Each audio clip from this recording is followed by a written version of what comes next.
Appendix 2, ये हमारा page है 235। ये आपको घर से मैंने अटेम्प्ट करने के लिए क्वेश्चन दिए थे। ये जो 235 पेज पे क्वेश्चन है ये आई कैप के क्वेश्चन बैंक से लिया गया है। आई कैप के क्वेश्चन बैंक में इसका नंबर है क्वेश्चन नंबर 25, पार्ट ए से लेके ई तक। ठीक है, ये इसका क्वेश्चन बैंक का नंबर है। इसका मतलब है ये पास पेपर में टेस्ट हुआ है, एग्जाम लेवल का क्वेश्चन है।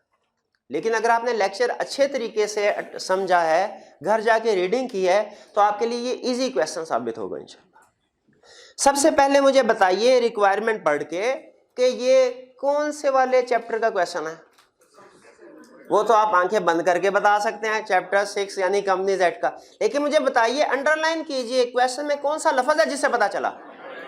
कंपनी एक्ट को अंडरलाइन करें ताकि आपको पता चले कि कौन क्वेश्चन में कौन कौन से वर्ड्स क्रिटिकल होते हैं। ये अंडरलाइन करने की आदत डालें एग्जाम में भी, ताकि आपको पता चल जाए कौन सा वर्ड हमारे लिए क्रिटिकल है। वरना अंडरलाइनिंग ना करवाएं स्टूडेंट से, वैसे कहें भाई इंपोर्टेंट वर्ड्स को अंडरलाइन कर लो, कहता है ये सर पूरी लाइन अंडरलाइन हो गया सर इंपोर्टेंट, कोई ना कोई तो होगा, हो गया भाई। ऐसे नहीं, आपको पता होना चाहिए किस वर्ड की रेलिवेंस है हमारे क्वेश्चन में और किस वर्ड की रेलिवेंस नहीं है। तो कंपनीज एक्ट 2007 का वर्ड हमें मिल गया, इसका मतलब है अब हमने कंपनीज एक्ट की तरफ जाना है, कोड ऑफ एथिक्स की तरफ नहीं जाना। अगर इसमें कोड ऑफ एथिक्स का वर्ड होता फिर हमने क्या करना था, कोड ऑफ एथिक्स की तरफ जाना था, फिर कंपनीज एक्ट को भूल जाना था। पार्ट ए में कोई प्रॉब्लम नहीं, किसी एक स्टूडेंट को भी प्रॉब्लम नहीं। पार्ट बी में प्रॉब्लम, किसी स्टूडेंट को प्रॉब्लम नहीं है। पार्ट सी कोई प्रॉब्लम नहीं है। पार्ट डी में कोई प्रॉब्लम, भाई पूरे ऑडिट में कोई प्रॉब्लम, ऐसे ना करें, कुछ तो पूछे ना भाई, ऐसे थोड़ी चलेगा। पार्ट डी में भी कोई प्रॉब्लम नहीं है। पार्ट ई में प्रॉब्लम है नहीं, किसी ना किसी को तो होगी मेरे भाई, है प्रॉब्लम मेरे भाई को, शाबाश। इन भाई ये डिस्कस करते हैं। कहता है all directors of Hussain associates private limited are chartered accountants. अब ये हुसैन एसोसिएट्स सोल प्रोप्राइटरशिप है, पार्टनरशिप है, क्या कंपनी है? कैसे पता चला? लिमिटेड का लफ्ज अंडरलाइन कीजिए इसको, इससे हमें पता चला ये कंपनी यानी बॉडी कॉर्पोरेट है। The company has recently received an offer for appointment as the external auditor of Masood Private Limited, which has a paid up share capital of ₹1 million. तो क्या ऑडिट कर सकता है? नहीं कर सकता। क्यों नहीं कर सकता? बॉडी कॉर्पोरेट है। एक स्टूडेंट कहने लगा सर इसका तो ऑडिट रिक्वायर्ड ही नहीं है। मैंने कहा बिल्कुल सही अंदाजा लगाया, पेड अप कैपिटल 1 मिलियन और लेस, तो प्राइवेट कंपनी है।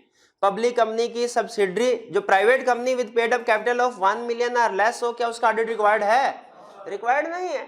लेकिन अगर वो कह रहा है मैंने ऑडिट करवाना है, तो फिर क्वालिफिकेशन का क्वेश्चन कह रहा है, हमने तो क्वालिफिकेशन पूरी करनी है ना, चाहे ऑडिट रिक्वायर्ड नहीं भी है, नॉन स्टैट्यूटरी भी करवा रहे हो तो भैया, लेकिन बॉडी कॉर्पोरेट तो नहीं होना चाहिए ना उसको, ऑडिटर को। तो यहां पे उसका फोकस क्लाइंट की तरफ नहीं था, ऑडिट फर्म की तरफ था। ठीक है, तो यहां पे हुसैन एसोसिएट्स ऑडिटर अपॉइंट नहीं हो सकते। क्यों नहीं हो सकते? Body corporate. क्लियर हो गया मेरे भाई? चलिए गुड। चलिए case study first example okay कर दें। चलिए सेकंड एग्जांपल पे आ जाए। सेकंड एग्जांपल, सबसे पहले मुझे रिक्वायरमेंट पढ़ के बताइए, एक लफ्ज को अंडरलाइन करना है सिर्फ आपने। किस? हाँ, तो स्टैट्यूटरी के वर्ड से क्या पता चला हमें? Companies act. इसका मतलब है कोड ऑफ एथिक्स में जो कुछ लिखा हुआ है वो हमने भूल जाना है। वैसे तो याद ही नहीं किया हुआ, लेकिन अगर याद किया होता तो सारा कुछ भूल जाते हैं। वरना अक्सर पता है क्या होता है, अभी आपको ये प्रॉब्लम नहीं होगी, लेकिन जब कोड ऑफ एथिक्स की तरफ जाएंगे ना, तो फिर लीगल प्रोविजन और कोड ऑफ एथिक्स की प्रोविजन मिक्स हो रही होती हैं। उस वक्त पता चलता है कंसेप्ट किसका स्ट्रांग है किसका वीक है। उस वक्त कहता है क्वेश्चन में भाई बताइए थ्रेट्स और सेफगार्ड क्या है इसमें, और स्टूडेंट कहता है नहीं सर ये पार्टनर ने लोन ले लिया है, ये तो डिस्क्वालीफाइड हो गया। मैं कहा शाबाश, वो तो कंपनीज एक्ट में लिखा था डिस्क्वालीफाइड है, क्वालिफाइड है, कोड ऑफ एथिक्स में तो कुछ और लिखा होता है। तो याद रखिए रिक्वायरमेंट पढ़ के रिक्वायरमेंट जिस चैप्टर की तरफ लेके जा रही है फिर हमने उसी चैप्टर के मुताबिक आंसर करना है, दूसरे कंसेप्ट को मिक्स नहीं करना। बार बार बता रहा हूं, आइंदा भी कोड ऑफ एथिक्स में भी बार बार बताऊंगा, उसके बावजूद आप भी बार बार गलती करेंगे। ठीक है, तो इस चीज का ध्यान रखना है आपने कि अगर लीगल रिक्वायरमेंट का क्वेश्चन है तो फिर कंपनीज एक्ट से बाहर नहीं जाना, कोड ऑफ एथिक्स का क्वेश्चन है तो कोड ऑफ एथिक्स के मुताबिक ही आंसर करना है, फिर कंपनीज एक्ट की तरफ नहीं जाना। 1 में कोई प्रॉब्लम मिस्टर जाकिर अली में? नहीं, कोई प्रॉब्लम नहीं है। नहीं मुझे प्रॉब्लम है। नहीं सुन ले, उसने ये तो बताया है कि वो क्लाइंट का एम्प्लॉय है, ये नहीं बताया कि कितने अरसा पहले एम्प्लॉय था। शाबाश, दोनों बातें लिखेंगे। अगर 3 साल के अंदर अंदर एम्प्लॉय रहा है तो अपॉइंटमेंट नहीं हो सकती। अगर 3 साल पहले एम्प्लॉय रहा है, अगर 3 साल पहले एम्प्लॉय रहा है तो फिर डिस्क्वालीफाइड हो गया। ये ले, ये अभी आप कह रहे थे पता है, फिर क्वालिफाइड है मेरे भाई। अगर 3 साल पहले एम्प्लॉय रहा है, 3 साल गुजर गए हैं तो फिर क्वालिफाइड। अगर कंपनी छोड़े 3 साल अभी नहीं गुजरे, यानी विद इन लास्ट 3 years अगर वो एम्प्लॉय रहा है एक दिन भी, वो डिस्क्वालीफाइड। और अगर 3 साल के अंदर पिछले 3 साल में एम्प्लॉय नहीं रहा, उससे पहले था, फिर क्वालिफाइड। तो यहाँ पे चूंकि उसने मेंशन नहीं किया पीरियड, हमें दोनों ऑप्शन डिस्कस करनी चाहिए। ठीक है, या अगर हम भी शातिर हैं तो हम एक ही लाइन ऐसे प्रेजेंट करेंगे कि दोनों सिचुएशन कवर हो जाएं, जैसे इफ के साथ। आपने इसका सॉल्यूशन नोट किया, एक लाइन में उसने भुगता दिया, लेकिन देखें उसने एक लाइन के अंदर दोनों ऑप्शन कवर हो रही है। कह रहे हैं अगर पिछले 3 सालों में एम्प्लॉय रहा है तो ऑडिटर अपॉइंट नहीं हो सकता। ठीक है, तो उसका मतलब यही है अगर एम्प्लॉय नहीं रहा तो हो सकता है। आप चाहे तो इस तरह लिख दें, लेकिन अगर ज्यादा आसान जिंदगी इस तरह होगी कि पहले हेडिंग ले दें कि पहली हेडिंग पिछले 3 साल में एम्प्लॉय रहा है, नीचे लिख दे डिस्क्वालीफाइड। दूसरी हेडिंग पिछले 3 साल में एम्प्लॉय नहीं रहा, फिर क्वालिफाइड। क्लियर हो गई ये बात? सेकंड में कोई प्रॉब्लम? बॉडी कॉर्पोरेट वाला आ गया, चले। थर्ड में कोई प्रॉब्लम? नहीं, थर्ड में मेरे भाई को प्रॉब्लम है। देखें, कह रहे हैं Miss Fatima Khan a practising chartered accountant has been offered appointment in Neelam limited as external auditor. तो ठीक है, यहां तक तो कोई इशू नहीं है। She was an employee of the company's director 2 months before the offer. 2 months में यही बात आ गई ना। अब ये देखें, ये है मिस फातिमा खान किधर है? ये इधर है क्या? कि इधर है? इधर एम्प्लॉय के आगे फर्दर एम्प्लॉय है, कंपनी के डायरेक्टर की एम्प्लॉय है, तो मिस फातिमा खान इधर है। अब बताइए क्या मिस फातिमा खान पे क्या 3 साल वाली कंडीशन अप्लाई होगी? नहीं होगी। अब अगर तो अभी भी मिस फातिमा खान एम्प्लॉय होती डायरेक्टर की तो वो ऑडिट नहीं कर सकती थी, वो ऑडिट नहीं कर सकती थी, लैदा होके भी नहीं कर सकती थी। अभी क्वेश्चन पूछा था आपने, लेकिन अब क्वेश्चन में वो कह रहे हैं कि जी उसने एम्प्लॉयमेंट छोड़ दिया, एम्प्लॉयमेंट छोड़ने के बाद अगले ही दिन वो ऑडिटर अपॉइंट हो सकती है, इसके लिए 3 साल की कंडीशन नहीं है, जिसको हमने अपनी आसानी के लिए क्या नाम दिया था? इनडायरेक्ट एम्प्लॉय का। लॉ ने ये नाम नहीं दिया, हमने अपनी आसानी के लिए, कंसेप्ट बिल्डिंग के लिए नाम इजाद किया। भाई समझ आ गई मेरे भाई? ठीक है, चलिए। फोर्थ में कोई प्रॉब्लम नहीं? फोर्थ में सन माइनर है कि मेजर है? शाबाश, चलिए इसको क्लोज कर। 17 में ए पार्ट, 2 पार्ट्स हैं। ए पार्ट बिलाल एंड कंपनी, इसमें कोई इशू? ये टर्म फाइनेंस सर्टिफिकेट वाला कंसेप्ट उसने टेस्ट किया, जो हमें पता है कि ये डिबेंचर होते हैं, इन पे शेयर्स वाला असूल नहीं लगेगा। अच्छा, इन पे इंडेटेड वाला असूल भी नहीं लगेगा। क्यों? क्योंकि कंपनी इंडेटेड है, ऑडिटर इंडेटेड नहीं। करें। बी में कोई प्रॉब्लम? नहीं, बी में प्रॉब्लम होनी चाहिए आपको। उसमें उसने एक असल में बिजनेस लॉ का कंसेप्ट टेस्ट कर दिया छोटा सा। मुझे ये बताइए कि आपने बिजनेस लॉ प्रोबेबली पढ़ा होगा। अच्छा नहीं, मैं ये नहीं कह रहा पास किया होगा, मैं कह रहा हूँ पढ़ा होगा। पढ़ा तो उसमें एक कंसेप्ट होता है पार्टनरशिप प्रॉपर्टी का। मुझे बताइए कि पार्टनरशिप के जितने भी एसेट्स होते हैं उनके मालिक कौन होते हैं? कोई एक पार्टनर या कलेक्टिवली सारे पार्टनर? और इसी तरह जो पार्टनरशिप फर्म की लायबिलिटीज होती हैं वो किसी एक पार्टनर की लायबिलिटी है सारे पार्टनर? सारे पार्टनर। यानी अगर कोई पार्टनर ए बैंक से लोन लेता है और फर्म लोन वापस नहीं कर पाती, क्या वो पार्टनर ए ने ही वापस करना है कि दूसरे पार्टनर की भी लायबिलिटी है? दूसरे पार्टनर की भी लायबिलिटी। ये तो कंसेप्ट पढ़ा हुआ है आपने। उसी तरह बताइए, अगर पार्टनरशिप के जितने भी एसेट्स और लायबिलिटीज है, मैं उसमें पार्टनर हूं, वो मेरे भी एसेट्स और लायबिलिटीज है, तो अगर पार्टनरशिप ने शेयर्स खरीदे हैं किसी क्लाइंट में, वो पार्टनरशिप प्रॉपर्टी है, शेयर्स। मुझे बताइए, क्या मैं भी उन शेयर्स का मालिक हूं कि नहीं हूं? मैं भी उन शेयर्स का मालिक हूं। इसीलिए जो शेयर पार्टनरशिप फर्म होल्ड कर रही है वो ही शेयर सारे के सारे पार्टनर्स भी होल्ड कर रहे हैं। Shares held by firm is equal to shares held by partners, क्योंकि उनके मालिक पार्टनर्स ही होते हैं। समझ आ रही है बात? तो फर्क सिर्फ ये है कि इस क्वेश्चन में डायरेक्टली पार्टनर के शेयर्स नहीं, इनडायरेक्ट होल्डिंग है, डायरेक्ट नहीं है। ठीक है, यानी डायरेक्ट उसके अपने पर्सनल नेम पे नहीं है, इनडायरेक्ट लेकिन है उसी की ओनरशिप में। तो बताइए, क्या डिस्क्लोज करने वाली और डिस्पोज करने वाली कंडीशन अप्लाई होगी?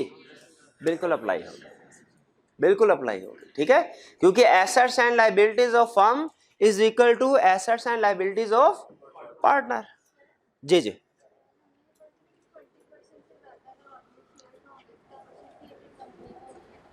अब जी बिल्कुल हमने पढ़ा था कि अगर 20% से ज्यादा शेयर्स होंगे तो वो कंपनी एसोसिएटेड बन जाएगी। बिल्कुल ऐसे है।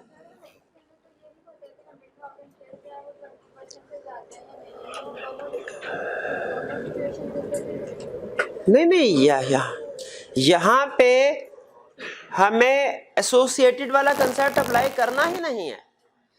यहाँ पे तो वो कह रहा है कि मैं फर्ज कीजिए एक पार्टनरशिप में पार्टनर हूं, उस पार्टनरशिप ने क्लाइंट के शेयर्स खरीदे हैं।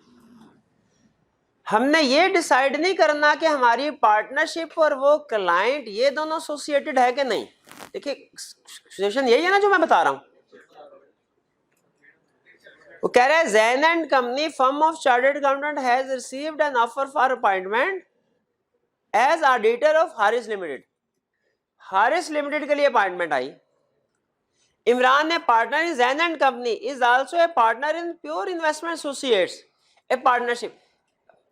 ऑडिटर जो है वो एक दूसरी पार्टनरशिप में भी पार्टनर है और उस पार्टनरशिप के पास शेयर्स हैं हमारे क्लाइंट के। तो हमने इसमें पार्टनरशिप फर्म और क्लाइंट का रिलेशनशिप नहीं डिस्कस करना, बल्कि हमने डिस्कस करना है पार्टनर और पार्टनरशिप का रिलेशनशिप के assets and liabilities of partnership, ये पार्टनर के एसेट्स और लायबिलिटीज होते हैं। तो जो शेयर्स पार्टनरशिप होल्ड कर रही है, मतलब इनडायरेक्टली ही सही, लेकिन वो शेयर पार्टनर ही होल्ड कर रहे हैं, इसीलिए यहां पे पार्टनरशिप फर्म को भी शेयर डिस्पोज करने चाहिए। ठीक जी, और कोई क्वेश्चन? ये सिचुएशन क्लियरली ऑडिट में डिस्कस नहीं हुई, लेकिन लॉ में एक जगह पे डिस्कस हुई है। वो तो लॉ के आपने ऑब्जर्व किया होगा कि हमारे ऑडिट के पेपर में वो अक्सर अकाउंटिंग और लॉ के कंसेप्ट्स को भी टेस्ट कर लेता है। हर क्वेश्चन में तो नहीं, लेकिन कई क्वेश्चन में। ठीक है, अकाउंटिंग और लॉ के कंसेप्ट को भी टेस्ट करता है। चैप्टर 4 में वो अक्सर टेस्ट करता है हमारे अकाउंटिंग के कंसेप्ट्स को, और चैप्टर 6 में वो अक्सर कंसेप्ट टेस्ट करता है लॉ वाले। ठीक जी, और कोई क्वेश्चन? चलिए 7 इसको भी क्लोज कर दें। क्वेश्चन नंबर 8 में कोई प्रॉब्लम? पार्ट 2, हाँ पार्ट 2। प्राइड कम्युनिकेशन लिमिटेड कह रहा है one of the firm's partners had remained the director of PCL for many years as a nominee of federal government. यहां पे नॉमिनी वाला कंसेप्ट आ गया। और मुझे बताइए, क्या नॉमिनी जो है, जैसे ही नॉमिनी का लफ्ज आ जाए, कुछ हमारे जहन में लाइन आ जाए, क्या नॉमिनी डायरेक्टर दूसरे डायरेक्टर्स की तरह डिस्क्वालिफाइड है और एसोसिएटेड कंपनी की एक्सेप्ट। मुझे बताइए, इस केस में 2 कंपनीज हैं कि एक ही कंपनी है? तो इसका मतलब है एसोसिएटेड वाला तो अप्लाई होता ही नहीं है ना। तो फिर नॉमिनी डायरेक्टर से हमारे जन में क्या लाइन आए, यहाँ पे रेलिवेंट क्या है, नॉमिनी डायरेक्टर दूसरे डायरेक्टर की तरह डिस्क्वालिफाइड। कहता है नॉमिनी डायरेक्टर है और कई अरसे तक पीसीएल का डायरेक्टर रहा है, तो बताइए डिस्क्वालिफाइड है कि नहीं? भाई डिस्क्वालिफिकेशन बनती है कि नहीं बनती? बनती है ना डिस्क्वालिफिकेशन। लेकिन अब यहाँ पे मसला ये है, उसने ये तो बता दिया कई सालों तक डायरेक्टर रहा है, ये नहीं बताया भाई पिछले 3 सालों में डायरेक्टर रहा है कि नहीं। शाबाश, दोनों बातें बताएंगे। और फिर भी भाई ठहर जा, और फिर भी हम फेल हो जाएंगे, फिर भी हम फेल, और फिर हम कहेंगे सर कंसेप्ट तो मेरे बहुत अच्छे हैं, पेपर भी बहुत अच्छा हुआ, फेल पता नहीं क्यों हो गया। फिर इसका जवाब टीचर से मांगेंगे, टीचर पे चला क्या जवाब दे, वो थोड़ी आपका पेपर देख रहा है, इसका जवाब देगा। फिर आई कैप अपने एग्जामिनर कमेंट्स में जवाब कभी नहीं पढ़ते। आई कैप एग्जामिनर कमेंट में कहेगा भैया मैंने रिक्वायरमेंट में ये थोड़ी पूछा था बताओ कि ऑडिटर क्वालिफाइड है कि डिस्क्वालिफाइड, मैंने तो रिक्वायरमेंट में ये पूछा था कि specify the minimum conditions specified by Companies Act which should be fulfilled in order to accept the audit engagement, कि अगर हमने इस ऑडिट एंगेजमेंट को एक्सेप्ट करना है तो मिनिमम कंडीशंस क्या पूरी करनी पड़ेगी, ये बताओ, ये बता। तो हम कहेंगे बिल्कुल, अगर ये 3 साल के अंदर अंदर डायरेक्टर रहा है, इसको फिर हमने पार्टनर नहीं बनाना और पार्टनर बन चुका है, अब हमने, अब वो कह रहा है अपॉइंटमेंट कंफर्म एक्सेप्ट करनी है, तो इसका मतलब है हमें इस पार्टनर को रिमूव करना पड़ेगा पार्टनरशिप से, इसके अलावा और कोई चारा नहीं है। इसी तरह स्टूडेंट क्या करते हैं, ये सेफ बैंक लिमिटेड वाले क्वेश्चन में भी इसी तरह करते हैं। वो कहता है सेफ, अच्छा सेफ बैंक में नोट कीजिए, कह रहा है the firm has acquired office equipment from the bank under finance lease arrangement. एक बात फिर कह रहा है in addition some partners of the firm are also using bank's credit card facility. अब देखें एक ही सिचुएशन में 2 इश्यूज बना दिए कि नहीं बना दिए, तो बताइए हमें एक को डिस्कस करना है कि दोनों को करना है? दोनों को करना है। तो आप कहेंगे लीज तो डेट है, याद है ना, तो ये फर्म डिस्क्वालीफाई हो गई। और क्रेडिट कार्ड फैसिलिटी जो अज्यूम करें, अगर ये 1 मिलियन से ऊपर यूज कर रहे हैं तो डिस्क्वालीफाइड, 1 मिलियन से कम बैलेंस है तो क्वालिफाइड। हालांकि रिक्वायरमेंट में ये पूछ नहीं रहा कि क्वालिफाइड है कि डिस्क्वालीफाइड, रिक्वायरमेंट में क्या पूछ रहा है, मिनिमम कंडीशन। तो याद रखिए, मैं आपको बार बार ये कह रहा हूं, एग्जाम में रिक्वायरमेंट पढ़ना सबसे अहम चीज होती है। क्वेश्चन अटेम्प्ट करना इतना अहम नहीं जितना रिक्वायरमेंट पढ़ना और रिक्वायरमेंट समझना अहम है। अनफॉर्चुनेटली हमें आदत पड़ी होती है अकाउंटिंग की, अकाउंटिंग में जो क्वेश्चंस आते हैं ना वो एक ही तरह के होते हैं तकरीबन, और उनकी रिक्वायरमेंट्स भी एक ही तरह की है। जैसे रेक्टिफिकेशन ऑफ एरर का क्वेश्चन आएगा, मुझे पता है उसने ये इस एडजस्टमेंट के साथ इस तरीके से प्रेजेंट करेगा, वो इधर सेल की फिक्स एसेट को क्रेडिट कर दिया सेल्स अकाउंट को। अब मैं अगर सिर्फ ये लाइन पढ़ लूंगा ना तो मुझे रिक्वायरमेंट पढ़ने की जरूरत नहीं, मुझे पता है वो उसने रेक्टिफाइंग एंट्री मांगी होगी नीचे। अगर उसने ट्रायल बैलेंस दिया है, एडजस्टमेंट दी हुई है, तो मुझे पता है कि नीचे उसने कहा होगा इनकम स्टेटमेंट बैलेंस शीट बनाओ। रिक्वायरमेंट पढ़ने की जरूरत नहीं, मुझे इंफॉर्मेशन जो दी जाती है उससे रिक्वायरमेंट का अंदाजा हो जाता है। अकाउंटिंग में अक्सर ऐसे हो जाता है। तो स्टूडेंट को अकाउंटिंग कर करके अब ऑडिट की बारी आती है एंड पे, तो तब तक ये अप्रोच पक्की हो चुकी होती है कि क्वेश्चन की इंफॉर्मेशन पढ़ के अंदाजा लगा लेना रिक्वायरमेंट क्या होगी। हालांकि ऑडिट में एक ही कंसेप्ट को वो डिफरेंट वेज में टेस्ट कर सकता है, इसलिए मैं बार बार आपसे कहता हूं कि हमेशा रिक्वायरमेंट को पढ़ें, समझें, उसके बाद क्वेश्चन अटेम्प्ट करना शुरू करें। ठीक है, तो यहां पे सिर्फ क्वालिफाइड डिस्क्वालिफाइड बता देंगे, वो उसकी रिक्वायरमेंट नो डाउट हमारे क्वेश्चन के पार्ट का हिस्सा है। आपने लिख दिया इररिलेवेंट नहीं है, उसके कुछ ना कुछ मार्क्स मिलेंगे, लेकिन कंप्लीट मार्क्स नहीं मिलेंगे जब तक कि एग्जामिनर को उसकी रिक्वायरमेंट के मुताबिक आंसर ना देंगे। तो इसीलिए हमने ऑडिट के साथ अकाउंटिंग वाला सलूक नहीं करना अकाउंटिंग वाला। ठीक है, कि इंफॉर्मेशन पढ़ के खुद से जज कर लिया गया ये रिक्वायरमेंट होगी चलो आगे चलते हैं, नहीं। और रिक्वायरमेंट में आपको एक एक लफ्ज अंडरलाइन क्यों करवा रहा हूं, आपको पता चले कि एक एक लफ्ज से क्वेश्चन चेंज हो जाता है। कैसे, अगर उसने कंपनीज एक्ट के बजाय कोड ऑफ एथिक्स, लीगल की बजाय एथिकल, सिर्फ ये एक एक लफ्ज का फर्क है, और हमारी अप्रोच कैसे चैप्टर टू चैप्टर चेंज होती है। तो रिक्वायरमेंट का आपने ध्यान रखना। समझ आई ये बात? नहीं आई अभी समझ, 2-3 को समझ आई है, कोई बात नहीं, बाकियों को फिर कभी दोबारा समझा देंगे। भैया मैंने क्या कहा है अभी, क्या कहा है? मैं 2 हरफी बात बताओ, ये सारी कहानी 3-4 मिनट की थी, 2 हरफी बात बताओ, लंबी चौड़ी नहीं। हाँ, रिक्वायरमेंट, ऑडिट के क्वेश्चन में एक एक लफ्ज से रिक्वायरमेंट चेंज हो जाती है, हमने रिक्वायरमेंट पढ़नी है। अकाउंटिंग में इतनी वेरिएशन नहीं होती होगी शायद, मैं अकाउंटिंग तो नहीं पढ़ाता, मुझे अंदाजा नहीं, लेकिन जाहिर है मैंने भी पेपर दिए हुए हैं, वेरिएशन इतनी ज्यादा नहीं होती। नॉर्मली एक ही तरह के सेट क्वेश्चन आ रहे होते हैं, लेकिन ऑडिट में क्वेश्चन में वर्ड चेंज होने से रिक्वायरमेंट डिफरेंट हो जाते हैं। भैया एड क्लियर जी मेरे भाई?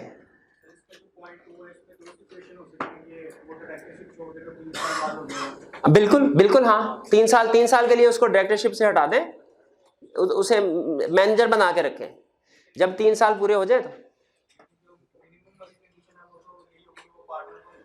हाँ, मिनिमम कंडीशन ये होगी, अगर तो उसे 3 साल के अंदर पिछले 3 साल के अंदर वो एम्प्लॉय डायरेक्टर रहा है, तो फिर हमारी मिनिमम कंडीशन ये होगी कि जब तक उसका 3 साल का टेन्योर पूरा नहीं होता उसे पार्टनर नहीं बनाना, पार्टनर की बजाय मैनेजर बना दे उसको, पार्टनर की बजाय मैनेजर बना दे, फिर ठीक हो जाएगा क्या कि उसे फर्म से निकाल दे?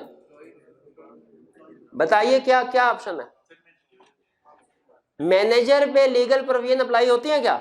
नहीं होती, इसलिए उसे मैनेजर बना सकते हैं जी। 3 साल वेट करके दोबारा ऑडिट कर, लेकिन ये उसने कहा भैया minimum condition to accept the audit engagement, आपने फिर रिक्वायरमेंट को गौर से नहीं पढ़ा, उसने कहा भाई एंगेजमेंट एक्सेप्ट करनी है, ठीक है, एंगेजमेंट एक्सेप्ट करना है। क्वेश्चन नंबर 10 में बताइए कोई प्रॉब्लम,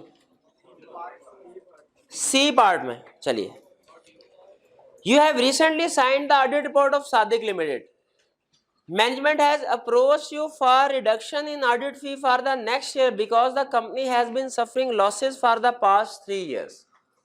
अब देखिए, मैंने आपको लाइन लिखवाई थी कि फीस का लॉ में, लीगल रिक्वायरमेंट में कोई इशू नहीं है, कोड ऑफ एथिक्स में शायद हो, एथिकल में, तो अभी तक हमने जितना पढ़ा कंसेप्ट उसके मुताबिक इसमें कोई इशू नहीं है, लेकिन कोड ऑफ एथिक्स में शायद कोई इशू हो, वो चूंकि अभी हमने नहीं पढ़ा इसलिए मैं उसकी तरफ डिस्कशन नहीं लेके जा रहा। फिलहाल कंपनीज एक्ट के मुताबिक इसमें कोई इशू नहीं है, आप ये लेस फीस चार्ज कर सकते हैं, चाहे पिछले साल की फीस वही रखें, चाहे उसे कम कर लें, चाहे उससे ज्यादा करें। कंपनीज एक्ट कहता है मेरे को कोई टेंशन नहीं है, मुझे टेंशन है अपॉइंटमेंट की, मुझे टेंशन है क्वालिफिकेशन की, डिसक्वालिफिकेशन की, फीस की कोई टेंशन नहीं मुझे, तो यहाँ पे ये अरेंजमेंट एक्सेप्ट की जा सकती है जी। ए पार्ट सुन लीजिए, कह रहा है Waqar is a partner in Suhail and company chartered accountants who are the auditors of Aseem limited for the year 2011। Aqib who was a partner of Waqar in 2008 in his food business has recently been appointed as a director of Aseem limited. अच्छा, यहाँ पे जहन में रखिएगा कि अगर company में director है वो पार्टनर बनता है फर्म में, कंपनी में डायरेक्टर वो फर्म में पार्टनर बना, डिस्क्वालिफिकेशन है, 3 साल तक चलेगी। लेकिन अगर फर्म में पार्टनर है वो डायरेक्टर बना, बताइए ये सिचुएशन लॉ डिस्कस करता है कि नहीं? नहीं करता, इसमें कोई डिस्क्वालिफिकेशन नहीं है। यहां पे देखिए यही हो रहा है, वो पार्टनर्स फर्म में, वो कोई पार्टनर था उनका, पार्टनर का, अब उसने पार्टनर्स को छोड़ के, फर्म को छोड़ के, तो फिर क्लाइंट को ज्वाइन कर लिया एज डायरेक्टर, तो बताइए इसकी वजह से कोई प्रॉब्लम है? नहीं है। ये जहन में रखिएगा, फ्लो किधर से छोड़ के किधर को जा रहा है। वो जो डिस्क्वालिफिकेशन जो होती है ना, वो क्लाइंट कंपनी को छोड़ के फर्म में आता बंदा, पार्टनर बनता है, फिर हम कहते हैं डिस्क्वालिफाई। अगर कोई पार्टनर फर्म को छोड़ के क्लाइंट में डायरेक्टर बने तो लॉ क्या कहता है, कंपनीज एक्ट क्या कहता है, डिस्क्वालिफिकेशन है कि नहीं? नहीं है। ये मूवमेंट जहन में रखेंगे अगर आप, तो ये क्वेश्चन इंशाल्लाह क्लियर हो जाएगा। भाई सारी करवाता हूँ, इस होगी से बी कर लें, बी कर लें, फिर डी भी करवा देता हूँ।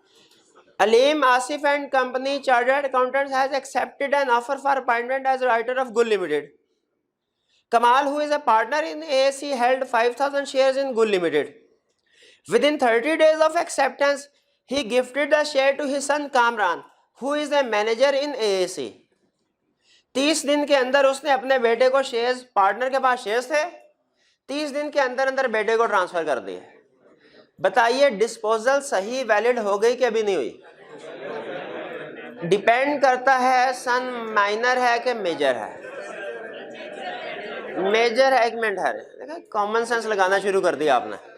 भाई कहाँ लिखा है मेजर है? एक मिनट, एक स्टूडेंट आर्गुमेंट दे, एक मिनट। अरे क्या माइनर मैनेजर नहीं हो सकता? माइनर तो बड़ी बड़ी कंपनियों के मालिक बन गए हैं। पाकिस्तान में नॉर्मली नहीं होते, लेकिन अगर आप डेवलप कंट्रीज में देखें, यूएसए वगैरह में देखें, आप देखें वहां पे इवन कॉलेज में पढ़ रहे होते हैं और वो मिलियनर बिलियनर बन जाते हैं बाजू का। तो कोई इशू नहीं है, कोई इशू याद रख। अच्छा, कॉमन सेंस की बात करें तो मेरी कॉमन सेंस भी यही कहती है भाई फर्म में मैनेजर बनना छोटी मोटी बात थोड़ी है, इसके लिए तो उम्र गुजर जाती है। तो ज्यादा चांस यही है कि वो मेजर होगा। लेकिन देखें, लॉ का क्वेश्चन कर रहे हैं, क्या हमें खुद से इंफॉर्मेशन अज्यूम कर लेनी चाहिए कि बेहतर है दोनों सिचुएशन डिस्कस करें? तो हम कहेंगे अगर तो ये सन माइनर है तो डिस्पोजल वैलिड नहीं है, किसी और पर्सन को शेयर ट्रांसफर करने चाहिए विद इन 90 डेज। और अगर ये मेजर है फिर डिस्पोजल ऑफ शेयर वैलिड हो गए, क्योंकि मेजर वो हमारे डिस्क्वालिफिकेशन क्राइटेरिया में नहीं आता। भाई ये बात समझ आई? एक स्टूडेंट ने और साइंस लगाई, उसने कहा सर इसमें वो डिस्क्लोजर वाली बात तो कर ही नहीं रहा। तो क्या है इसका मतलब? इसका मतलब हमें वो डिस्क्लोजर वाली साइड में नहीं लेके जाना चाह रहा, डिस्क्लोज कर दिया होगा। डिस्क्लोजर वाला कोई इशू उसने क्रिएट करना होता तो हमें क्वेश्चन में बता देता। ठीक है, तो हम केस स्टडी में क्वेश्चन के फैक्ट से बाहर नहीं जाते हैं। तो वो डिस्क्लोजर वाला हम एज्यूम कर सकते हैं, सेफली एज्यूम कर सकते हैं कि उसने कर दिया होगा। पार्ट ए में, एक मिनट है, पार्ट ए में मैं जरा अपना रिवर्स गियर लगा लूं, टिक टिक टिक टिक टिक टिक टिक। जी मेरे भाई अब पूछे पार्ट ए। कौन सा सस्ता नशा करके आ जाते हैं मेरे भाई साहब। पार्ट ए करवा रहा था तब सोए हुए थे, अब थोड़ी देर बाद कहेगा सर ये पार्ट बी में क्या हुआ था। नहीं ठहरे, नहीं, अब हम पार्ट ए में आ गए, बेफिक्र होके पूछे मेरा भाई, शाबाश पूछे पार्ट ए। भाई अब क्वेश्चन पूछ लीजिए, क्वेश्चन सुनने दीजिए।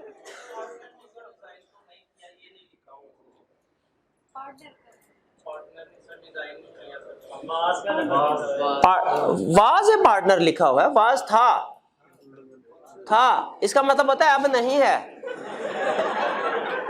वाज का लफ्ज लिखा हुआ है ना, ये वाज को अंडरलाइन करें, ये अब हमारा कीवर्ड बन गया, कीवर्ड बन गया वाज। ठीक है मेरे भाई? जी भैया मुतमिन है कि नहीं है?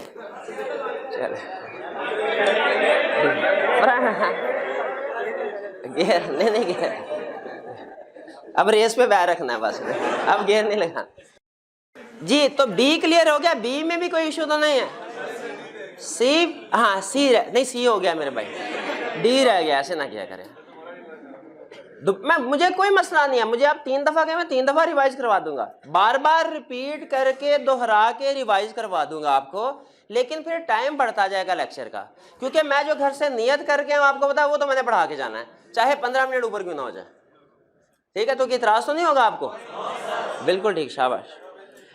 D, Saleem is a partner in Orange and company chartered accountants, he also practises as a sole proprietor. अच्छा, सुबह के वक्त पार्टनरशिप में, शाम को अपनी सोल प्रोप्राइटरशिप में बैठ, क्या ऐसा पॉसिबल है कि एक बंदा 2 जगह पे काम करे? तो 4 जगह पे कर सकता है, कोई टेंशन नहीं। एज ऑडिटर वो कह रहा है, एंड क्या कह रहे हैं भाई?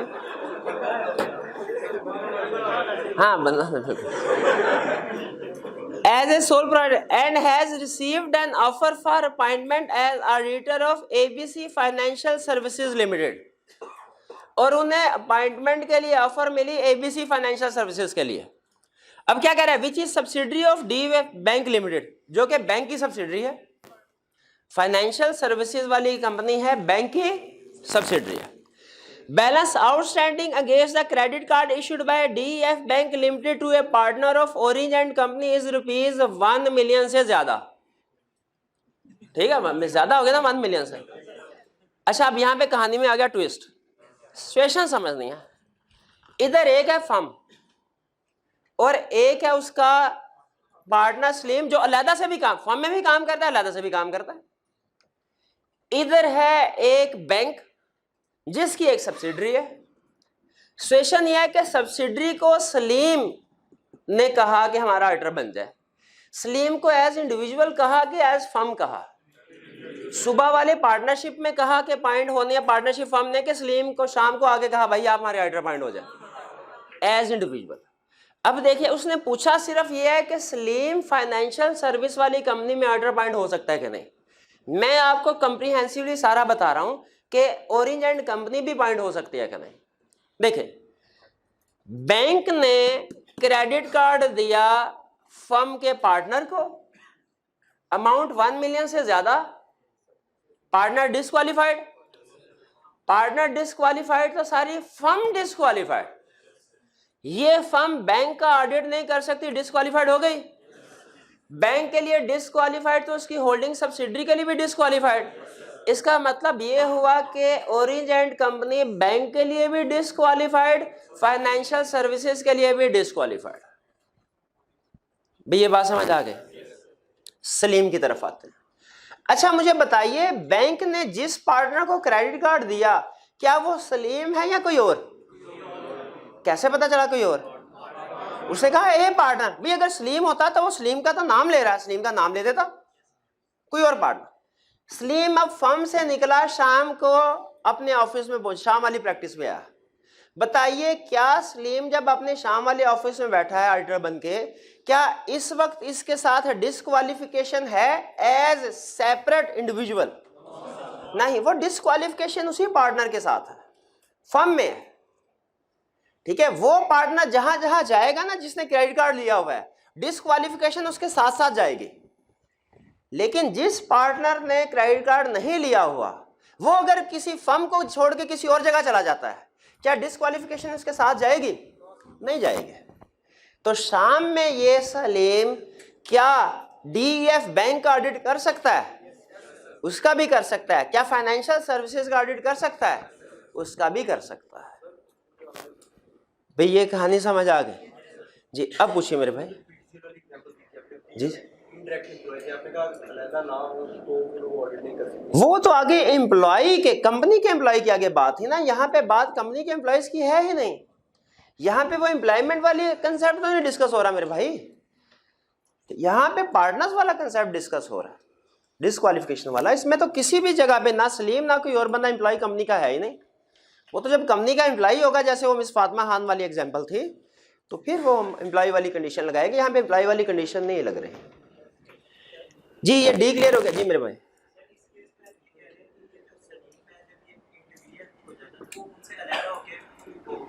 कर सकता है, बिल्कुल कर सकता है।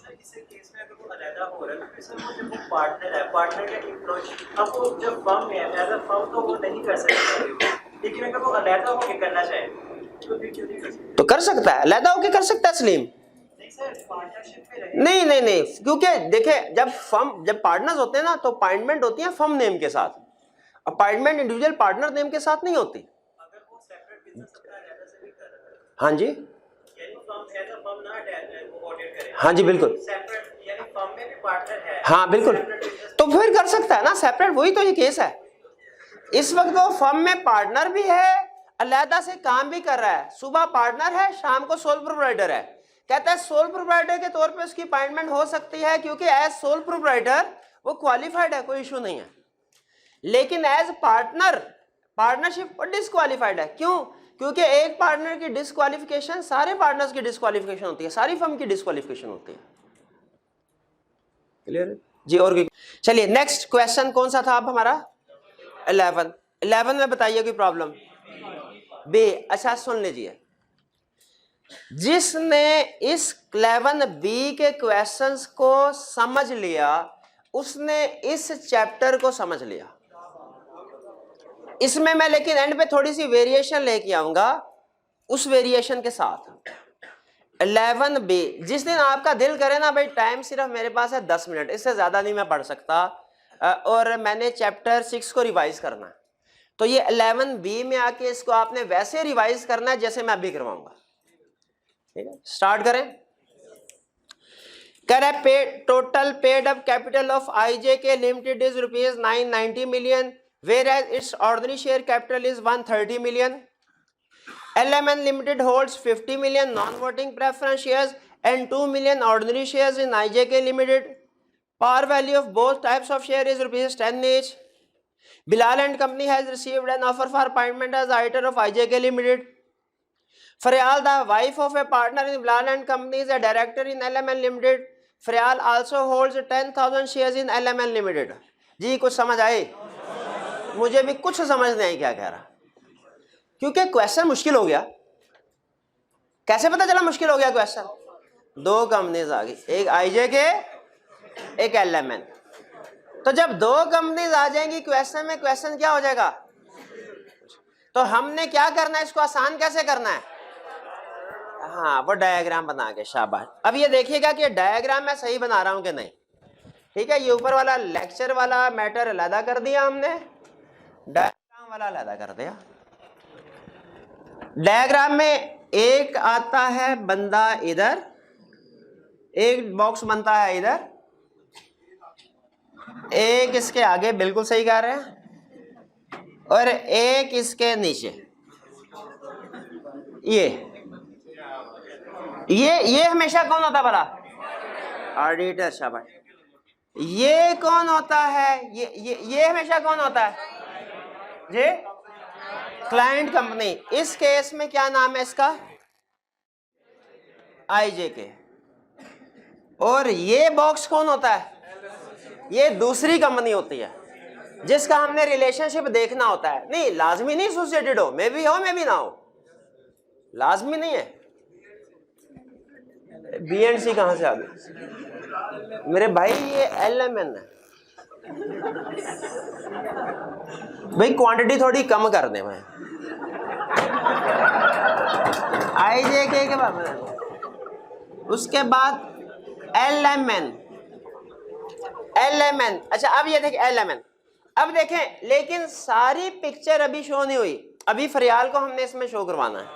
अब देखें क्या कहता है ये।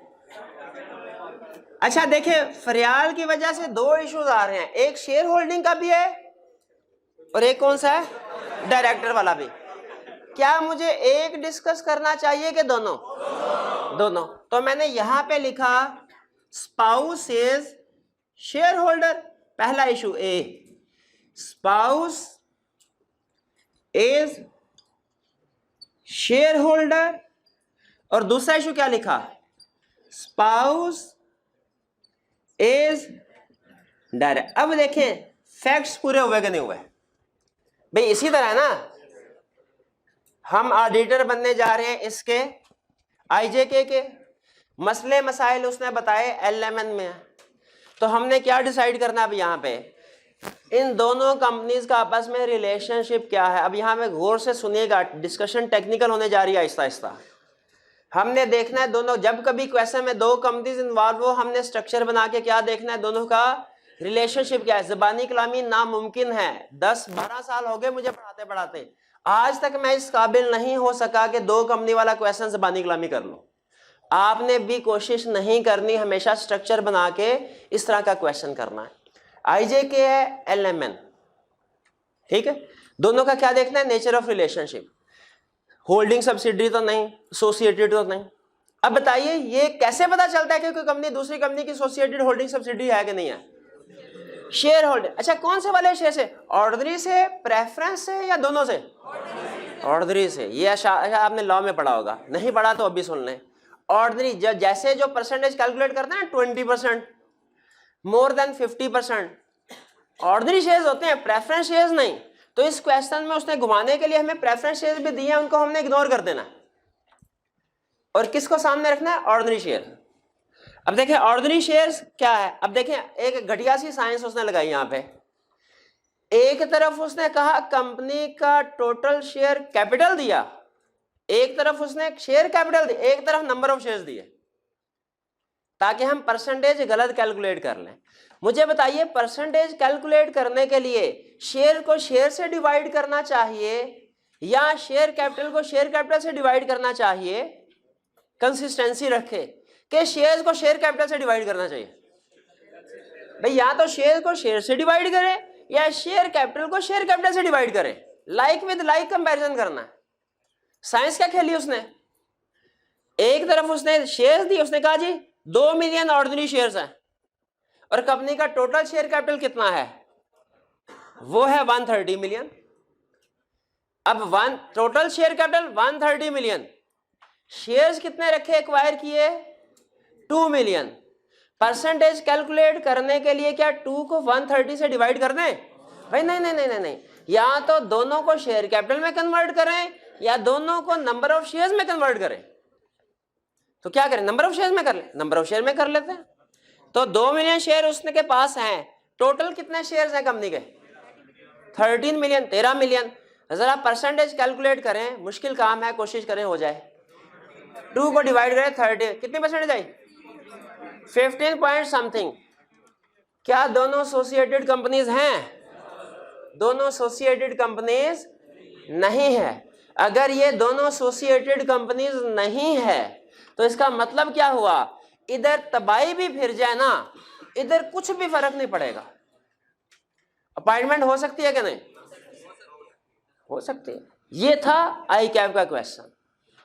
मुझे बताइए, क्या हमारा मकसद क्वेश्चन सॉल्व करना है कि कंसेप्ट समझना? कहानी में ट्विस्ट लेके आए, पहले बताइए यहां तक बात समझ आ गई आपको? आगे चलें, ट्विस्ट आया। देखिए सारे फैक्ट्स क्वेश्चन के यही, फर्क सिर्फ ये है कि शेयर होल्डिंग 2 मिलियन शेयर्स नहीं, डबल कर लें 4 मिलियन शेयर्स है, 4 मिलियन शेयर्स है। क्वेश्चन के क्या स्ट्रक्चर सारा यही रहा। अब बताइए इन दोनों का रिलेशनशिप क्या है, एसोसिएट। अब देखिए ये हम कहानी में ट्विस्ट लेके आए हैं, ये 4 मिलियन वाला ट्विस्ट नोट कर लीजिएगा, एसोसिएटेड हो गए दोनों। अब 1 बाय 1 देखें, स्पाउस इज शेयर होल्डर, दोनों एसोसिएटेड है, स्पाउस इधर शेयर होल्डर है LMN में, कोई प्रॉब्लम है? बिल्कुल प्रॉब्लम है। क्या अपॉइंटमेंट हो सकती है? हो सकती है। At time of appointment disclose करना है विद इन 90 डेज। भाई ये क्लियर? मुझे बताइए क्वेश्चन खत्म हो गया कि बी वाला इशू भी डिस्कस करना है। स्पाउस इज डायरेक्टर, स्पाउस इधर डायरेक्टर है, LMN के लिए फर्म डिस्क्वालिफाइड,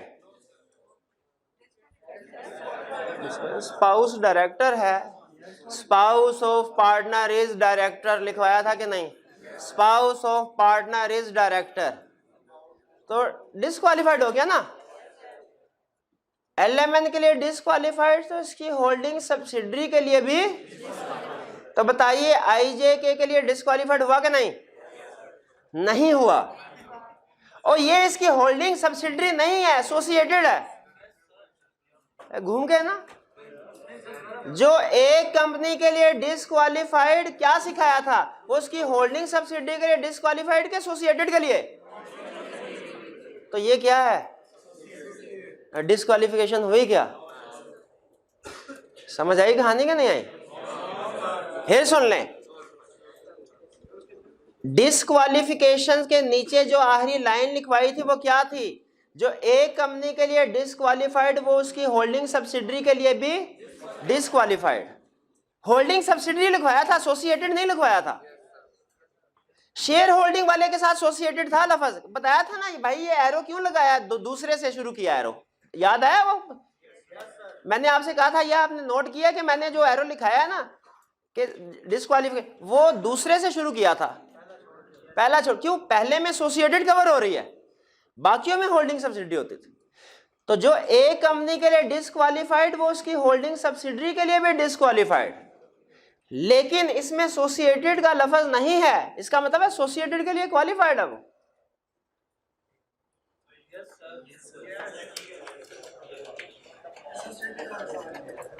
भाई एसोसिएटेड का मतलब कुछ और है, एसोसिएटेड और होल्डिंग सब्सिडरी एक ही कंसेप्ट नहीं है, बस ये ध्यान में रखना। एसोसिएटेड की प्रोविजन है शेयर होल्डिंग के लिए, होल्डिंग सब्सिडरी वाली प्रोविजन है बाकियों के लिए। भाई कहानी को आगे लेके चलें अब, ठीक है? आगे चलते हैं। अब तीसरा ट्विस्ट कहानी में, एक आई कैप ने दिया, एक ट्विस्ट हमने कर लिया, तीसरा ट्विस्ट सुना। केस के सारे फैक्ट्स यही हैं, फर्क सिर्फ ये है कि शेयर होल्डिंग 4 मिलियन के बजाय अब की बार 8 मिलियन है। दोबारा डबल कर दें, अब क्या फर्क पड़ा? अब इन दोनों का रिलेशनशिप क्या है? Holding subsidiary. तो बताइए, होल्डिंग सब्सिडरी है, क्या शेयर होल्डिंग की वजह से कोई इशू है? क्या करना है? अपॉइंटमेंट हो सकती है क्या? हाँ हो सकती है ना लाइन पे। क्या करना है? At time of appointment disclose करना है। बताइए, डायरेक्टर वाला केस भी डिस्कस करें। बताइए, डायरेक्टर है स्पाउस एलएमएन में, एलएमएन के लिए डिस्क्वालिफाइड, तो बताइए एलएमएन की होल्डिंग सब्सिडरी के लिए भी डिस्क्वालिफाइड, आईजे के लिए अपॉइंटमेंट हो सकती है? नहीं हो सकती। कुछ समझ आया आपको? ये आपने क्वेश्चन जब भी प्रैक्टिस करना है, पहले आई कैप के 2 मिलियन की फिगर के साथ करना है, फिर चेंज करके 4 मिलियन के साथ करना है, फिर चेंज करके 8 मिलियन के साथ करना है, फिर ये कंप्रीहेंसिव रिवीजन होगी हमारी इस चैप्टर की। ऐसे नहीं कह दिया था कि रिवीजन के लिए अच्छा क्वेश्चन है, कोई तो खास बात थी इसमें। शेयर की परसेंटेज के लिए हमने ऑर्डिनरी शेयर्स को डिवाइड करना है शेयर्स के साथ, प्रेफरेंस शेयर को कंसीडर नहीं करना। Question number chapter 6 question number 12A। जी, Khan and company chartered accountants, इसमें कोई प्रॉब्लम? कोई प्रॉब्लम नहीं, क्लियर था ये डिस्क्वालीफाई, ये तो मुझे नहीं लगता डिस्क्वालीफाई, क्योंकि टोटल अमाउंट 1 मिलियन से कम है। हाँ 1 मिलियन सिर्फ क्रेडिट कार्ड के लिए है, बाकी लोन के लिए नहीं है। जी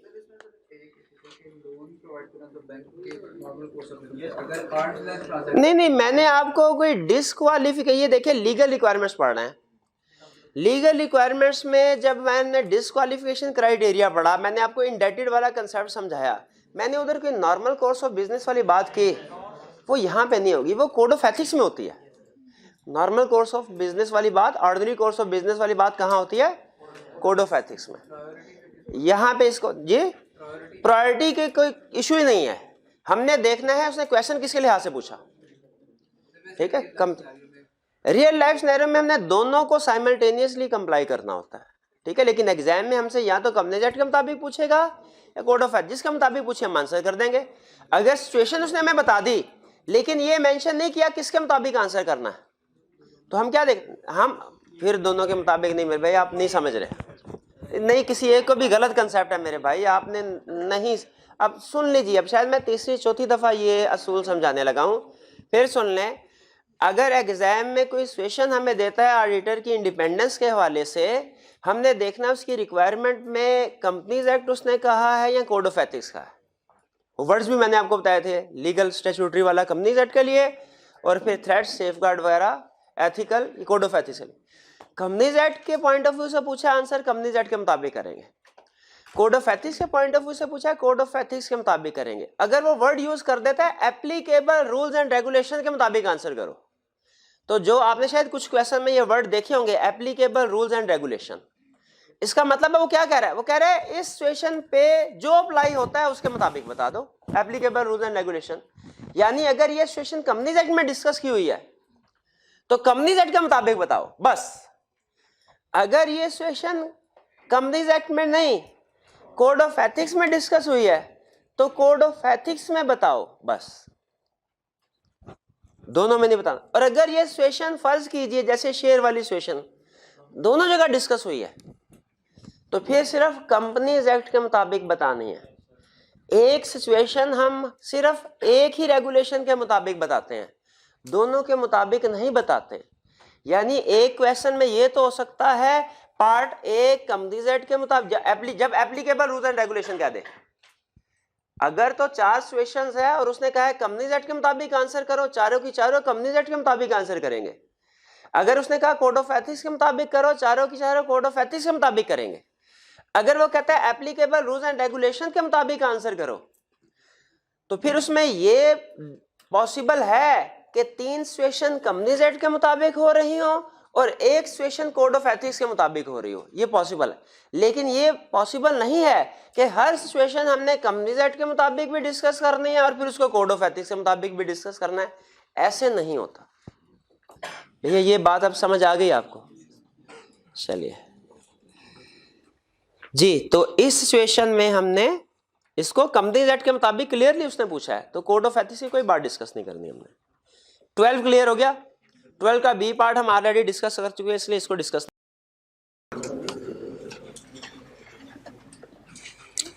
question number 14।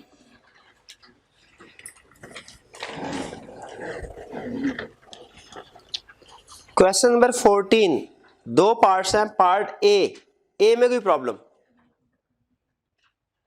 Ji? Part A में कोई प्रॉब्लम?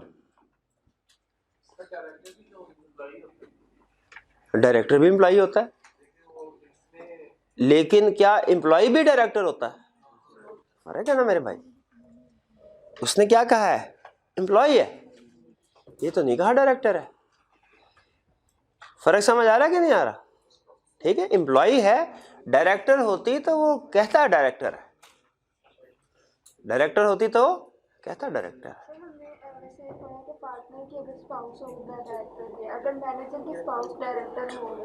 मैनेजर की स्पाउस डायरेक्टर हो तो कंपनीज एक्ट के मुताबिक कोई इशू नहीं है।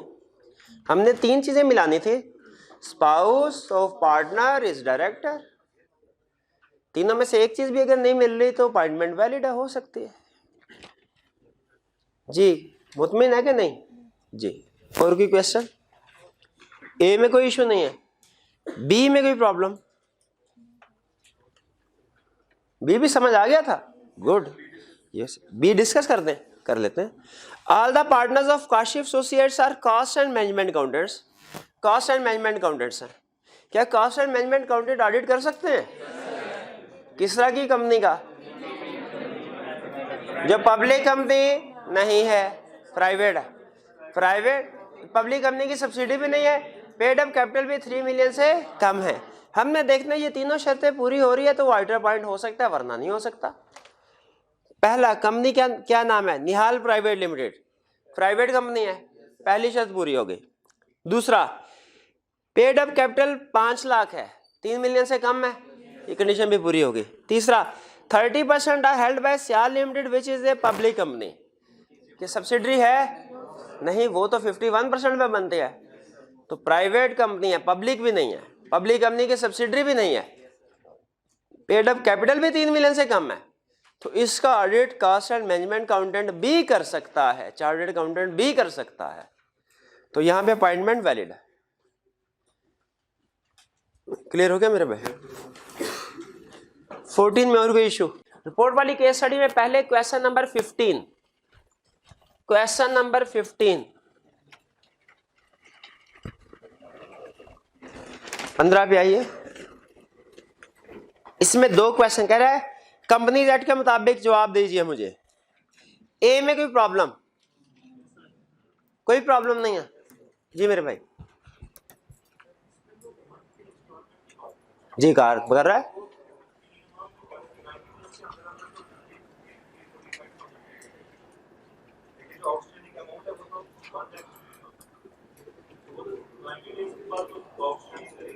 हाँ जी, रहेगी, हो जाएगा। क्या उसने हमसे ये पूछा है कि मुझे अपॉइंटमेंट के बारे में बताओ, अपॉइंटमेंट सही है कि नहीं, कि उसने पूछा है मुझे बाद में भी सारी कहानी बताओ? पहले तो रिक्वायरमेंट में क्लियर हो जाए। रिक्वायरमेंट में क्या कह रहा है? अपॉइंटमेंट बताओ सही हुई कि नहीं। अपॉइंटमेंट के ऊपर 90 डेज हो गए थे कि नहीं, तो इसका मतलब है अपॉइंटमेंट में कोई इशू नहीं, अपॉइंटमेंट ठीक है। मैं उसकी तरफ आ रहा हूं। पहले तो देखिए, हमें पहले पता होना चाहिए क्या चीज रिक्वायर्ड है और क्या चीज हम अपनी मर्जी से दे रहे हैं। मैं डिस्कस दोनों करूंगा, लेकिन पहले रिक्वायरमेंट क्लियर कर। रिक्वायरमेंट में कह रहा है अपॉइंटमेंट के ऊपर मुझे बताओ, तो हमने अपॉइंटमेंट के ऊपर उसे क्या बता दिया कि अपॉइंटमेंट ठीक है, कोई इशू नहीं, क्योंकि जिस वक्त वो अपॉइंट हो रहा है बिल की अमाउंट पेंडिंग है, बिल की अमाउंट अनपेड है, लेकिन अपॉइंटमेंट के वाले दिन 90 दिन नहीं गुजरे, अपॉइंटमेंट वैलिड है। अब अगला क्वेश्चन, आप अगर एडिशनल इसको क्वेश्चन को आगे अपॉइंटमेंट के बाद वाला पॉइंट भी डिस्कस करना चाहें कर सकते हैं। क्या लिखेंगे? हम लिखेंगे लेकिन अपॉइंटमेंट के बाद इसे 90 दिन पूरे होने से पहले पहले पूरा बिल पे कर देना चाहिए। अगर ये पूरा बिल पे नहीं करता और 90 दिन पूरे हो जाते हैं तो फिर ये डिस्क्वालीफाई हो जाएगा। ये बात लिख सकते हैं इसको।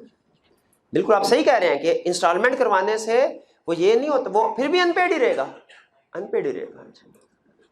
ठीक, जी और कोई क्वेश्चन भैया? तसल्ली मुतमिन है जी। बी में कोई प्रॉब्लम? बी अच्छा क्वेश्चन था, बी डिस्कस कर दें। ज़बानी कलामी के डायग्राम बना के, डायग्राम बना के, ये नोट कर लिया आपने? ये नोट नहीं किया आपने? ये क्यों नहीं किया? तो नोट कर लें इसको। हाँ आप मोबाइल निकालें, आप तस्वीर बस क्लिक पे, आजकल तो क्लिक पे नोट्स बन जाते हैं ना, क्लिक मारे इसको नोट्स बनाए। मैं इसके ऊपर भी डायग्राम बनाता हूँ। ले भाई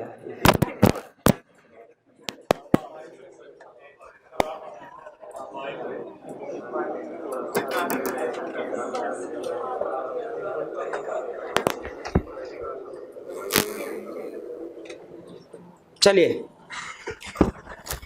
अब ये वैसे मैंने पूरा लर्निंग ऑब्जेक्टिव आपके सामने रख दिया, पढ़ाना मैंने नहीं था ये इतना, ठीक है। ये दो वाले थ्रेट है, ये हमने कल पढ़ना है, ठीक है, आज नहीं पढ़ना। लेकिन मैंने कहा आपको पिक्चर पूरी क्लियर हो, क्या आप कल को ये ना कहें सर ये थ्रेट कहाँ से आ गए। ये कल कोई छुट्टी नहीं है, राइज में सैटरडे को छुट्टी नहीं होती, बल्कि कभी कभी संडे को भी नहीं होती। हाँ ऑडिट में ऐसा नहीं होगा, ऑडिट में हमेशा संडे को छुट्टी होगी जी। 15 का पार्ट बी कह रहे Zubair and company chartered accountants has received an offer for appointment as auditor of Haroon limited HL. Saima, who is the wife of a partner of ZC, is the chief executive of Jameel Limited. JL is an associated company of HL. Saima also holds 100,000 shares in JL. समझ आई कुछ? अच्छा मुझे तो कुछ समझ नहीं आई, अल्लाह जाने। अब दो कंपनीज, क्या क्वेश्चन में दो कंपनीज इन्वॉल्व हो गई? जब कभी क्वेश्चन में दो कंपनीज इन्वॉल्व हो, हमने क्या करना है? स्ट्रक्चर डायग्राम बनानी है। डायग्राम हमारी बनती है कुछ इस तरह की,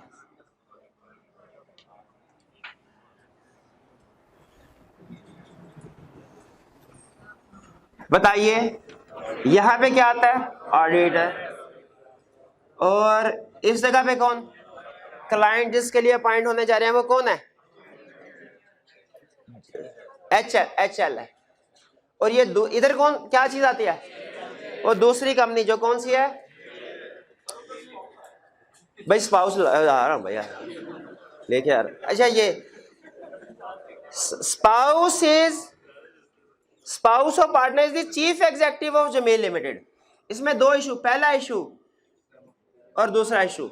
स्पाउस इज डायरेक्ट, दो इशू है।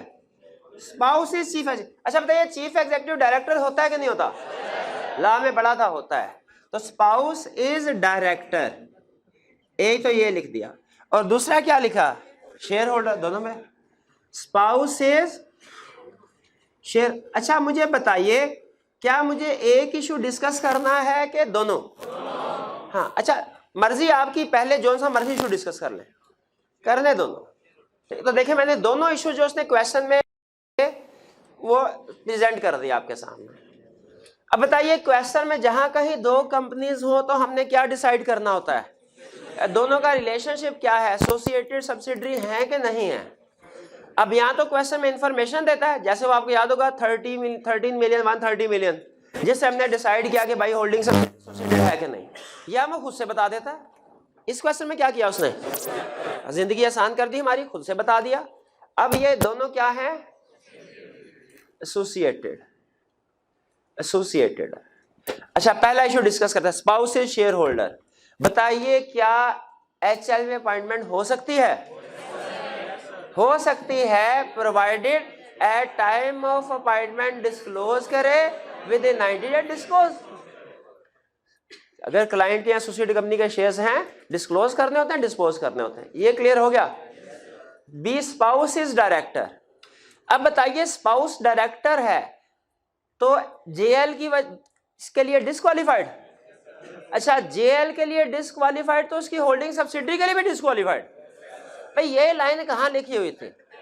एंड पे वो दिखाए, एंड पे कहाँ पे लाइन लगाए जरा, कहाँ पे? और वहां पे आंखें खोल के दिमाग की बत्ती जला के आपने देखना है कि क्या लिखा हुआ है। क्या वहां पे ये लिखा हुआ है कि जो एक कंपनी के लिए डिसक्वालीफाइड उसकी होल्डिंग सब्सिडी के लिए भी डिसक्वालीफाइड, या ये लिखा हुआ है जो एक कंपनी के लिए डिसक्वालीफाइड एसोसिएटेड कंपनीज के लिए भी डिसक्वालीफाइड? पक्की बात है, अंडरलाइन करें उसको।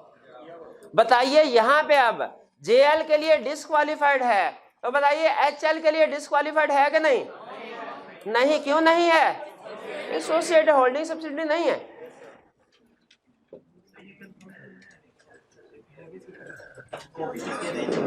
लेकिन वो अगर वो होती, वो होल्डिंग सब्सिडी भी होती तो वो बताता।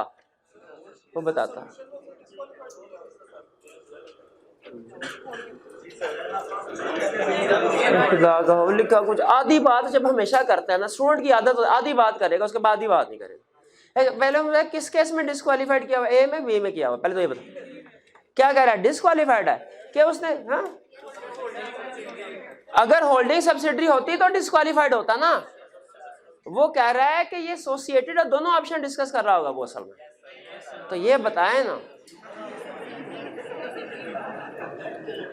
ठीक है, आपने दोनों ऑप्शन डिस्कस नहीं करनी, जो मैं आपको करवा रहा हूं आपने वैसे काम करना है। क्या कि ये एसोसिएटेड कंपनी है, होल्डिंग सब्सिडरी नहीं है, एसोसिएटेड है, इसीलिए इसके लिए डिस्क्वालीफाइड, तो एचएल के लिए भी डिस्क्वालीफाइड नहीं है।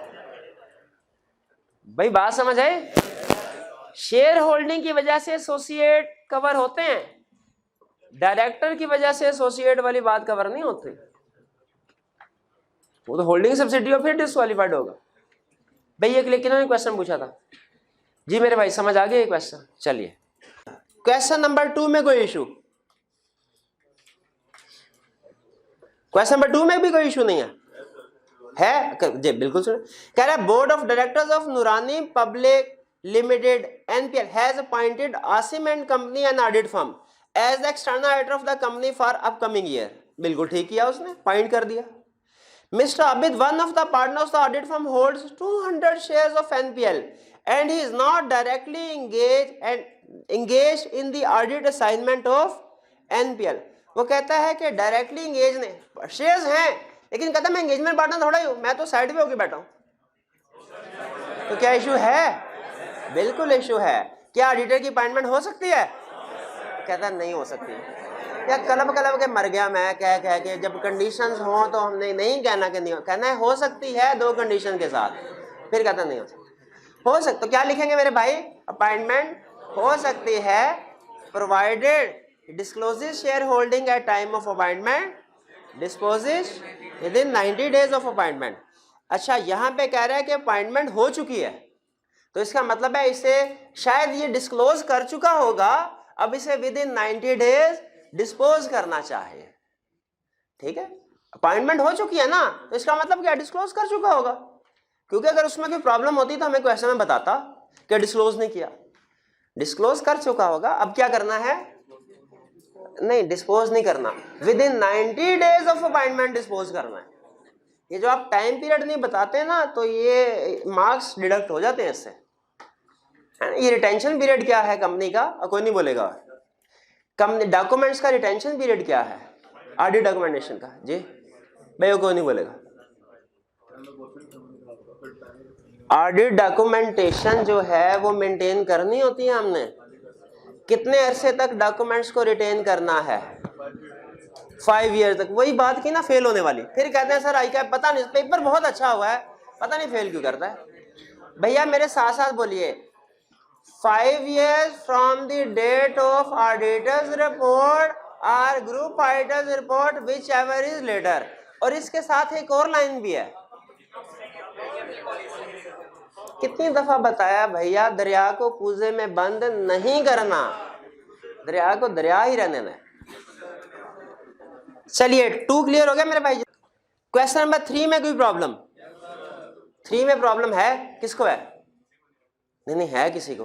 बताए ना भाई, शाबाश। किसको प्रॉब्लम है?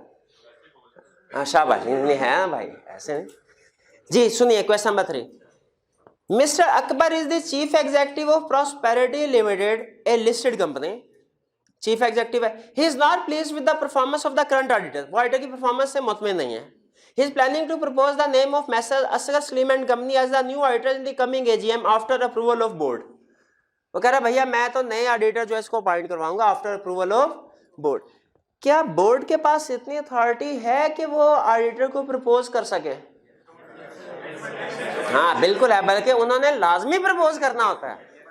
शेयर होल्डर चाहे तो प्रपोज करें किसी और ऑडिटर को, चाहे तो ना करें, लेकिन डायरेक्टर्स ने तो लाजमी प्रपोज करना होता है। और ये भाई बताएंगे मुझे कब प्रपोज करना, कोई और नहीं बोलेगा, कब प्रपोज करना होता है? एजीएम के बाद के एजीएम पर, के एजीएम से पहले, और कोई नहीं बोलेगा। एजीएम से पहले कितने दिन पहले? 7 दिन पहले, 14 दिन पहले, 7 दिन पहले। ये याद किया मेरे भाई ने। और भाई 21 दिन पहले कम से कम नोटिस ऑफ एजीएम के साथ नाम देना होता है, 7 दिन पहले। जी आप बताइए, आप बताइए, क्या शेयर होल्डर ने भी प्रपोज करना होता है ऑडिटर को? और कोई नहीं बोलेगा। शेयर होल्डर्स ने की कंडीशंस क्या हैं? नहीं, सब्सिक्वेंट ऑडिटर को अपॉइंट करते हैं, उन्होंने अगर प्रपोज करना है, डायरेक्टर ने कहा ABC, मैंने कहा नहीं DEF, मैं शेयर होल्डर हूं, क्या कंडीशन पूरी करनी? कितने दिन पहले? 7 दिन पहले पहुंचना चाहिए। जी भैया सही कह रहे हैं, 7 दिन पहले जाना चाहिए नोटिस। वो कहीं और पहुंचे थे, एकदम अचानक जल्दी से वापस आना पड़ा उनको। अच्छा ऐसे समझते हैं जैसे उसका क्वेश्चन उसी का क्वेश्चन है, वो मेरा नहीं है, मेरा उससे कोई लेना देना ही नहीं है। मर्जी भाई आप लोगों की। मिस्टर असगर, वापिस आ जाए क्वेश्चन में, कहता है मिस्टर असगर, हाँ बोर्ड ऑफ डायरेक्टर्स की पावर होती है कि वो नॉमिनेट करते हैं। Mister Asghar a partner with mister Asghar Saleem and company, the brother of mister Akbar, is the arrangement legally permissible? वो कहता है कि जी जिसको ऑडिट फर्म को अपॉइंट करने के बारे में सोच रहे हैं ना ये लोग, तो चीफ एग्जीक्यूटिव का भाई उसमें पार्टनर है। अब देखें सिचुएशन क्या बनी, सुनिएगा गौर से, 3 लफ्ज, brother of partner is director. ये चीफ एग्जीक्यूटिव डायरेक्टर है क्या? डायरेक्टर तो नहीं है, डायरेक्टर है। कहाँ लिखा हुआ है चीफ एग्जीक्यूटिव डायरेक्टर होता है? हाँ लॉ में लिखा हुआ है, तो याद रखिएगा। तो सिचुएशन क्या बनी, brother of partner is director. बताइए डिस्क्वालिफिकेशन होगी कि नहीं? नहीं हुई, क्योंकि डिस्क्वालिफिकेशन कब होती है? स्पाउस, पार्टनर इज डायरेक्टर, तीनों कंडीशन पूरी हो फिर डिस्क्वालिफिकेशन होगी। तो इसका मतलब है लॉ यहाँ पे कोई डिस्क्वालिफिकेशन नहीं दे रहा, अरेंजमेंट लीगली परमिसिबल है। क्लियर? लेकिन हमारी कॉमन सेंस तो ये कहती है कि ऑडिटर इंडिपेंडेंट नहीं होगा अगर उसका भाई डायरेक्टर है तो। हाँ लॉ में हम कॉमन सेंस अप्लाई नहीं करते, लॉ में हम लॉ पर की प्रोविजन को अप्लाई करते हैं। हाँ कोड ऑफ एथिक्स में कॉमन सेंस को अप्लाई करते हैं, इसीलिए लॉ में जहां कहीं कोई कमी बेशी रह जाती है उसके लिए फिर कोड ऑफ एथिक्स है, वहां पे आप देखेंगे इस तरह की सिचुएशन उधर कवर हो रही होती है। जी क्वेश्चन 3 क्लियर हो गया मेरे सामने। Cobblers limited is the holding company of shoes limited and boots limited. इसका मतलब क्या हुआ, तीनों क्या है? Associated company. There is no common directorship as the holding company has nominated different person as the director for each subsidiary. वो कह रहा है कोई कॉमन डायरेक्टरशिप नहीं है, डिफरेंट पर्संस को अपॉइंट किया गया। ठीक है, तो इसमें नॉमिनेटेड वाला कंसेप्ट इसमें यूज नहीं होगा, वो तो नॉमिनेटेड होता है, वो गवर्नमेंट का नॉमिनी हो, जो एक्सेप्शन मैंने आपको लिखवाई है ना वो गवर्नमेंट नॉमिनी के लिए। ठीक है, यहाँ पे उसका नॉमिनी की कोई एप्लीकेशन नहीं है उस कंसेप्ट की। ठीक है, वो आपको होता है कंपनी जब किसी दूसरी कंपनी के शेयर्स लेती है तो जाहिर है खुद तो डायरेक्टर बनकर नहीं बैठ जाएगी। उला में लिखा हुआ है कि डायरेक्टर जो है उसका नेचुरल पर्सन होना जरूरी है, इसीलिए उसने किसी ना किसी दूसरे लोगों को नॉमिनेट करना है। क्लियर हो गया या कंप्लीट आगे लेके चले? क्लियर हो गया जी। और भी क्वेश्चन 7 में जी, बी वाला part, with reference to second above discuss the validity of appointment of mister Polite as auditor of Cobbler limited. वो कहता है सेकंड वाले केस में बताओ कि अपॉइंटमेंट सही है कि नहीं। हमने कहा अभी बता देते हैं। Members of Cobbler limited have appointed mister Polite a qualified MBA as auditor of the company in their annual general meeting at a fee which is less than the fee charged by the previous auditor. MBA कर ही नहीं सकता, fees का तो कोई issue ही नहीं है। ठीक है, फीस का तो कोई इशू, MBA ऑडिट नहीं कर। यहाँ पे फीस को अंडरलाइन करें और इसके साथ एक लाइन लिख लें फीस के साथ। कंपनीज एक्ट में फीस का कोई मसला नहीं है, कंपनीज एक्ट में फीस का कोई मसला नहीं है। कंपनीज एक्ट में फीस का कोई मसला नहीं है। कंपनीज एक्ट में फीस का कोई मसला नहीं है। ठीक है, फीस कोई भी चार्ज कर ले, कंपनीज एक्ट कहता मेरे को क्या टेंशन है भाई, जो मर्जी चार्ज करो, तुम्हारा आपस का मसला है। हाँ, कोड ऑफ एथिक्स में शायद हो ये लिखे ना, लेकिन आपके जहन में सवाल आ जाना चाहिए, अच्छा कंपनीज एक्ट में नहीं है तो फिर हो सकता है कोड ऑफ एथिक्स में हो, क्योंकि अगर कोड ऑफ एथिक्स में भी ना होता तो सर इसको अंडरलाइन ही ना करवाते, टाइम थोड़ी जाया करवाना था अपना और आपका। तो मुझे लग रहा है कि फीस का कंपनीज एक्ट में तो कोई मसला नहीं है, ये होना कोड ऑफ एथिक्स में होगा। चलिए आगे चलते हैं। ये क्लियर हो गया सेकंड आपको? जी, जिन स्टूडेंट ने पूछा।